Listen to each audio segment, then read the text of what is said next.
What's going on, guys, and welcome to episode number 181 of Career Mode. We start today's episode off with a look at the league table, of course on the back of that Capital One Cup victory over Liverpool, which saw us win the Capital One Cup 2 years in a row, which was fantastic. We currently sit, I think it was 4 points behind the leaders Arsenal. I think it was 4 points behind Arsenal. So yeah, we've won one trophy. No, we've won two trophies actually. We won the Super Cup at the start of the season. So yeah, looking for that treble. Possibly the league, obviously still in the Champions League and the FA Cup, so there's a chance we could get 5 trophies in one season. It's probably not going to happen. We'll probably only end up with 2 in the end, but hey, you know, it's worth thinking about and it's worth dreaming about. So yeah, looking good. And yeah, the league table is doing really well for us at the moment. I'm actually pretty pleased. I knew we'd be challenging for the title, but I thought we might sort of tail away, sort of mid-season, sort of just drop a load of points. But at the moment, we're actually doing quite well. So hopefully we can go ahead and claim top spot come the end of the season. But here is the squad report as well. Once again, a reminder that both the squad report and the league table are shown at the start of every single month. And we start today's episode off against Hull City. Now, this was, of course, an FA Cup replay. We drew at the Stadium of Light 2-2. We were 2-0 up and we threw away a 2-goal lead in like 2 minutes. So, yeah, we drew 2-2. So, coming into this game here at the KC Stadium, really wanted to make sure we would get the win inside 90 minutes. But Ryo Miyachi here missed a good one-on-one opportunity by hitting the bar, and he sees Sweeney's cross into Sonny Aluko. What a fantastic save by Paolo Gazzaniga, and the ball ends up going out for a corner there. But just past the hour mark, once again we gave the ball away. Hull were pressing really well. This was Sweeney's shot, brilliantly saved by Paolo, and the ball went out for a corner kick. Which Sonny Aluko went to take for Hull City. He crossed the ball in, it was headed up in the air, it came to Gazzaniga, really commanding claim from Paolo Gazzaniga. Hits the ball out to Felipe Marcano, Marcano finds Hellenius, and as you see, Marcano's began improving his physical stats. He's still ridiculously slow, but he has got a little bit faster. He's also still got 5-star skills, so he gets himself in front there and smashes the ball into the back of the net with his left foot. It's his 19th goal in all competitions. What an amazing season this guy is having. And he is improving so well. But here you see Hellenius crossing the ball into him. Marcano shot his blocks, and Cuvelier really should have wrapped the game up there, but his shot could only hit the post. Brought on Jose Rodriguez here for Marcano. Thought I'd rest Marcano as his stamina isn't very good, and I do want to play him in the upcoming games because we've got a really congested fixture list at the moment. But brought on Jose Rodriguez, and literally just a couple of minutes after that, he was going to be called into action when Ryo Miyachi went through here. Got tripped up. The referee gave a penalty. Wasn't sure it was a penalty, but it was given. It was one of those really weird ones, really, when the shirt's being pulled, but not a lot to sort of change his direction, not a lot to sort of throw him off balance. But anyway, there wasn't a good penalty taker on pitch, so I was thinking, shall I give it to Gazzaniga? Shall I give it to Paolo? But I thought, no, it's not time yet. I gave it to Jose Rodriguez, who'd just come on, and his first kick of the game is a goal as he puts the ball into the back of the net. Pretty poor penalty, really, but even so, yeah, it's not time, you know. Even though we don't really have good penalty takers in this squad,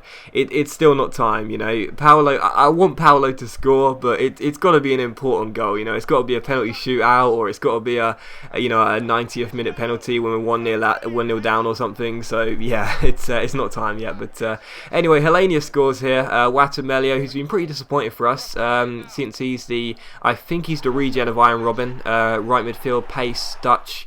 Not a lot more you can ask for, really. And yeah, he crossed the ball into Hellenius. Hellenius scored to make it 3-0.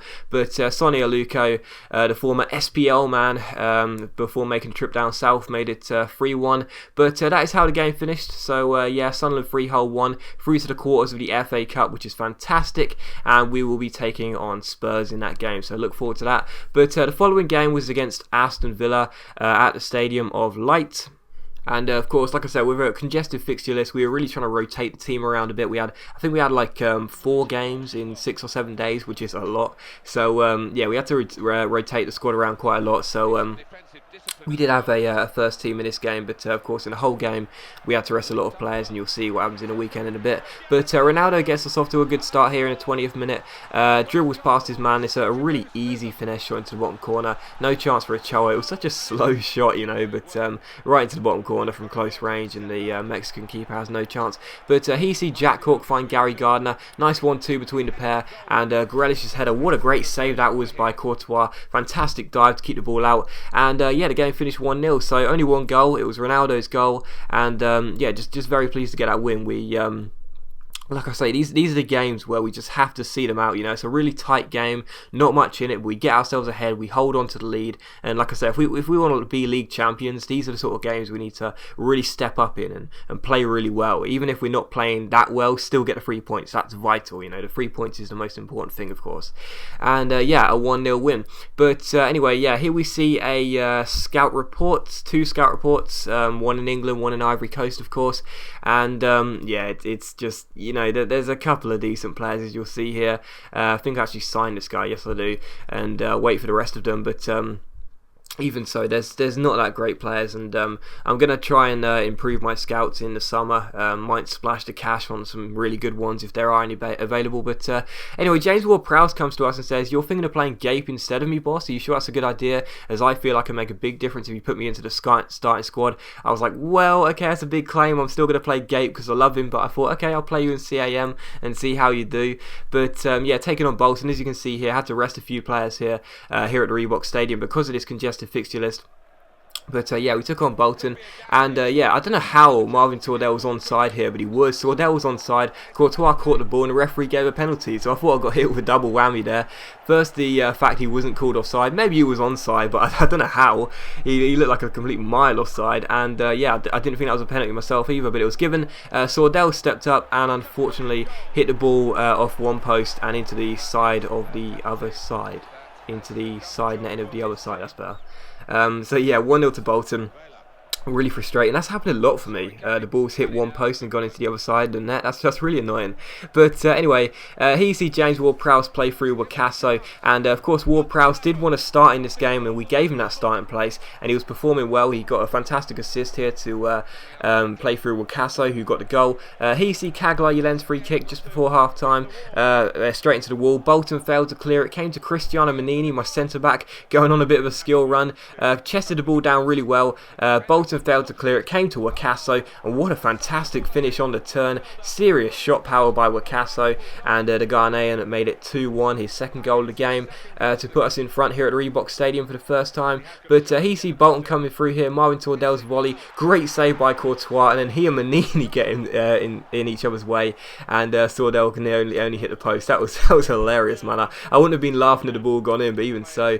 But anyway, he see Ward-Prowse picking up the ball once again. He did have a fantastic game here. He really did play well. He was orchestrating everything in this game. The ball came to Joe Riley. Fantastic cross by the former Bolton right back, and there was Wakaso to head in his hat-trick and make it 3-1 to Sunderland. So on the road to victory here, a 3-1 victory. Was looking very comfortable here. Bolton tried to hit back with Mehdi Base. The ball came to Diame. Diame found Marvin Tordell. Tordell came through. Fantastic stop by Courtois, and Bolton ended up losing the ball after this mini dribble. But the game did finish 3-1. Hat-trick for Wakaso, and yeah, I was proved right. I mean, you know, Ward-Prowse hasn't been amazing since we signed him. It was a straight swap deal for one of our youth players. He hasn't really been amazing, but that game he definitely stepped up in, and he may not have scored any goals. He did get an assist, and he just passed the ball so well. You know, he must have had at least a 95% pass accuracy. He played really well. But anyway, we took on Barcelona in the next game. Of course, we were 3-0 up coming back to the Stadium of Light after that fantastic win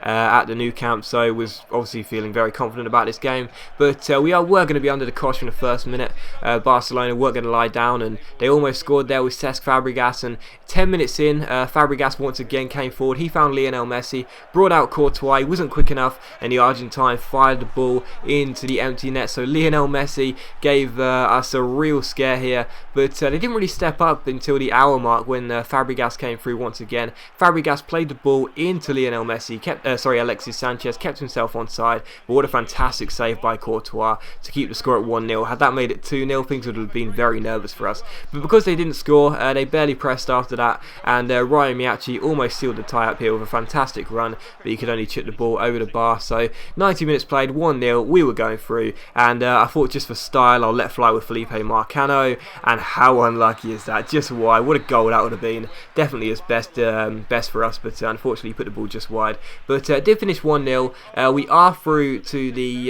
quarterfinals of the Champions League. We'll be taking on another Spanish giant. Not going to tell you what team it is, but I'm pretty sure you can guess. We'll be taking on another Spanish giant in the quarterfinals. Look forward to that. And as always, guys, a big thank you for watching this video. I really hope you've enjoyed it. Last thing you'll see is us turn down the Mexico job. But yeah, as always, guys, thanks for watching. Don't forget to leave a like if you enjoyed this video, and I will see you for the next episode of Career Mode on my channel very, very, very, very, very, very soon. I promise.